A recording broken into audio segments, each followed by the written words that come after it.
Lights up दिवसभरातील घडामोडी powered by Magarpatta city group. विद्यार्थ्यांच्या आंदोलनानंतर एमपीएससी परीक्षा पुढे ढकलली. महाराष्ट्र लोकसेवा आयोगाच्या बैठकीत मोठा निर्णय. हौशे गौशे नवशांना बळी पडू नका. लाडकी बहीण योजनेच्या टीकेवरून अजित पवार कडाडले. नरेंद्र मोदींचा आत्मविश्वास आम्ही संपवला. राहुल गांधींची पंतप्रधानांवर बोचरी टीका. बदलापूरचे आंदोलन राजकीय वाटणे विकृत मानसिकता. उद्धव ठाकरेंची महायुती सरकारवर बोचरी टीका. बदलापूरची शाळा आरएसएस विचारांची. सीसीटीव्ही फुटेज गायब. पोलिसांवर दबाव. नाना पटोलेंचा मोठा दावा. आमचं पूर्वीसारखे हप्ते घेणारं सरकार नाही. मुख्यमंत्री शिंदेंची ठाकरेंवर सडकून टीका.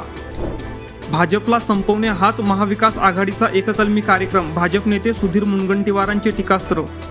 4 भिंतीत तरी मुख्यमंत्रीपदाचा चेहरा ठरवा. उद्धव ठाकरेंची महाविकास आघाडीच्या नेत्यांकडे मोठी मागणी. कोलकात्यातील अत्याचार प्रकरणी बोलण्यासाठी तोंड उघडली नाही अन आता राजीनामा मागता. फडणवीसांचा विरोधकांवर हल्लाबोल. बदलापूर, अकोला, मुंबई नंतर कोल्हापुरातही राक्षसी कृत्य. 10 वर्षाच्या मुलीवर अत्याचार करून निर्घुण हत्या.